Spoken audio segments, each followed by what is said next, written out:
Bismillahirrahmanirrahim. Assalamualaikum, Tuan. Jadi, Aslam. saya mungkin akan beri dalam 4 ke 5 soalan lah. Okey.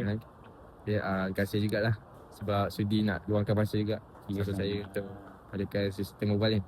Jadi, soalan pertama saya, apa tugas utama Tuan dekat kantin sekolah?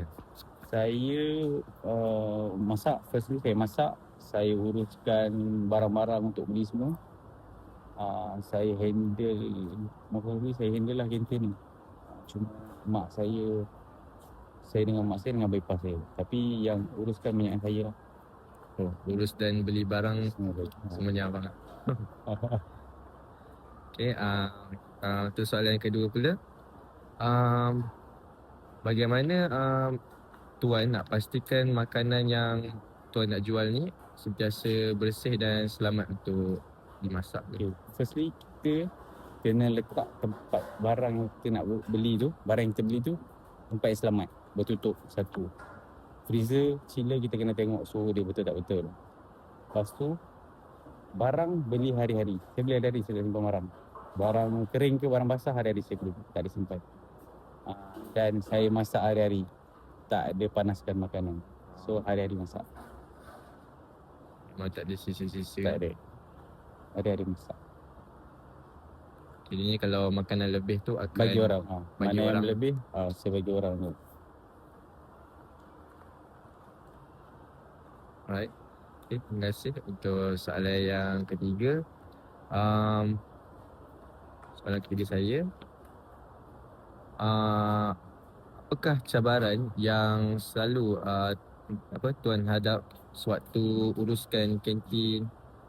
Lepas tu apa penambahbaikan yang boleh dibuat untuk seterusnya? Kalau ikutkan cabaran dia, itulah kita berurusan dengan orang awam. So tak semua orang tahu apa yang cabaran yang kita dapat. Kadang-kadang harga barang meningkat. Makanan kami tender tak boleh naik harga. So fix. So ada setengah orang ingat kami dapat subsidi. Kata saya dapat subsidi, kami barang. Cakap kami tak ada subsidi. Even diesel pun kami tak ada subsidi. Kami yang memang tak ada kad, semua tak ada sendiri. Lepas tu dari segi penambahbaikan, saya rasa structure kantin lah banyak shilling bocor. Infrastruktur sekolah. PJK dah datang check untuk repair. So we will NC lah. Tengok-tengok bila. Sebab kalau hujan lebat memang teruk. Kan bocor. Tu abang tukar.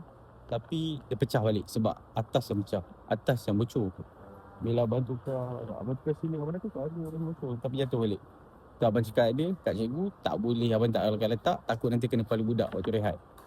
So yang mana dah pecah kita biar dulu. Hold dulu. Takut nanti jatuh atas orang. Kita tak nampak benda tu. Sebab pernah waktu tu di sekolah jatuh. Betul abang kat sini. Lagi jatuh. Nasib baik. Waktu tu abang dah tukar dah benda tu. So tunggu lah. Lagipun sekolah ni dah lama. Okay, seterusnya untuk soalan yang ketiga, macam mana pihak sekolah nak pastikan murid-murid RMT ni dia terima makanan setiap hari waktu setiap hari persekolahan? Okey, ada cikgu bertugas yang akan tunggu dekat kantin untuk pantau budak-budak yang datang. Lepas tu dekat kantin ada chalkboard nama budak. Yang mana datang cikgu tik. Cikgu tanda sampailah 7.25, 7.30 macam tu. Sampai 7.25 tu cikgu akan tik, cikgu akan panggil. Dan cikgu akan announce dekat perhimpunan. Budak RMT datang kantin, budak RMT datang kantin untuk makan. Waktu untuk PPKI, diorang akan datang waktu rehat makan diorang. Sebab diorang datang tak sekali PPKI. So diorang datang waktu rehat makan. Arus perdana jam 8 pagi. Arus perdana awal pagi. Awal pagi. PPKI waktu rehat pukul 9. 9.30.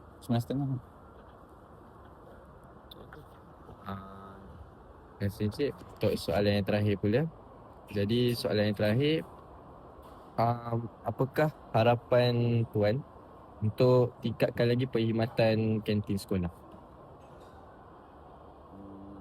Bagi saya, kalau boleh infrastruktur sekolah lah, infrastruktur. Sebab bagi saya, bila barang banyak rosak akan jadi pertikaian. Betul tak? Isu keselamatan penting, bahaya.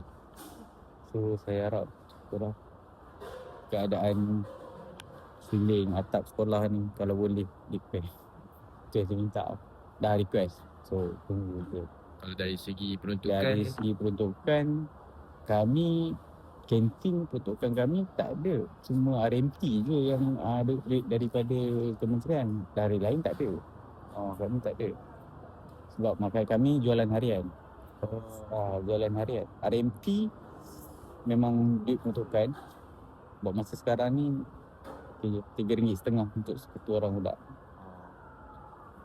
kalau untuk hari-hari lain, contoh macam ada program kan, kalau program dekat kantin ada buat tak biasa ni? Ada. Oh, ada. Ada. Program ada. So atas bajet diorang, berapa diorang minta, kita sediakan. Ikut bajet yang disediakan.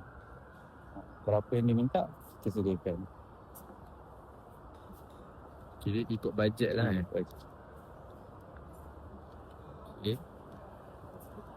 Okay, itu sahaja dari saya. Terima kasih tuan sebab sedia sebab sudi nak bertemu dengan kami. Okay.